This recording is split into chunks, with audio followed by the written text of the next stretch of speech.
Maharashtra superfast news चॅनलमध्ये आपले सहर्ष स्वागत आहे।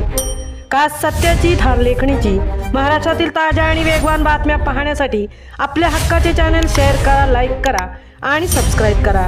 धन्यवाद।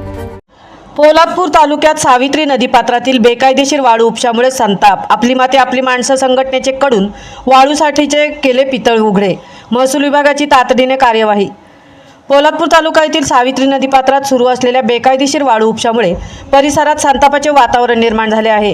शासनाच्या नियमांना धाब्यावर बसवत काही वाळू माफियांनी चरई गावच्या हद्दीत मोठ्या प्रमाणात अवैध वाळू उपसा करून तब्बल 35 ते 40 ब्रास वाळूचा साठा केल्याची धक्कादायक माहिती समोर आली आहे। रात्रीच्या वेळी जागेवर जाऊन प्रत्यक्षदर्शी आपली माती आपली माणसं संघटनेचे संस्थापक श्री राज पार्टे व निलेश कोळसकर तसेच ग्रामीण कमिटीचे अध्यक्ष हरिभाऊ पवार सर्व पदाधिकारी यांनी प्रत्यक्षदर्शी पितळ उघडे केले। सावित्री नदीपात्रातील वाळू उपशासाठी शासन स्तरावर टेंडर पद्धतीने परवानगी देण्यात येते। पाटबंधारे विभाग यांच्या माध्यमातून रॉयल्टीच्या स्वरूपात अधिकृत परवानगी दिली जाते। मात्र काही वाळू माफिया शासनाच्या सर्व नियमांचे उल्लंघन करून रात्रीच्या अंधारात मोठ्या प्रमाणावर अवैध वाळू उपसा करत असल्याचा आरोप स्थानिक नागरिकांकडून करण्यात येत आहे। आम्ही नदीपात्रातून वाळू काढून आमचे जीवन जगत आहोत असा दावा करणारे हेच माफिया दुसरीकडे जेसीबीच्या सहाय्याने अतिरिक्त वाळू उपसा करत असल्याचे नागरिकांचे म्हणणे आहे।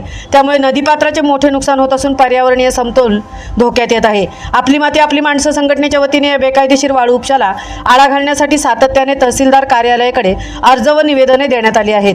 विशेषतः सावित्री नदीवरील पूल धौ परिसरात जेसीबीच्या सहाय्याने वाळू उपसा सुरू असल्याबाबत अनेक वेळा तक्रारी करण्यात आल्याचे संघटनेने सांगितले। तरी देखील प्रशासनाकडून ठोस कारवाई केली तरी सुद्धा काही वाळू माफिया बेकायदेशीररित्या वाळू साठा करून नियम धाब्यावर बसवत आहेत। तरी शासनाने या मदमस्त वाळू माफियावर कठोर कारवाई करून बेकायदेशीर वाळू उपसा तात्काळ बंद करावा अशी मागणी सामान्य नागरिकांसह आपली माती आपली माणसं संघटनेच्या वतीने जोर धरू लागली आहे।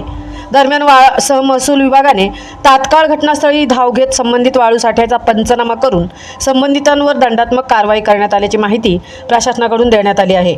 महाराष्ट्र सुपरफास्टसाठी सिद्धेश पवार सह तृप्ती भोईर, पोलादपूर।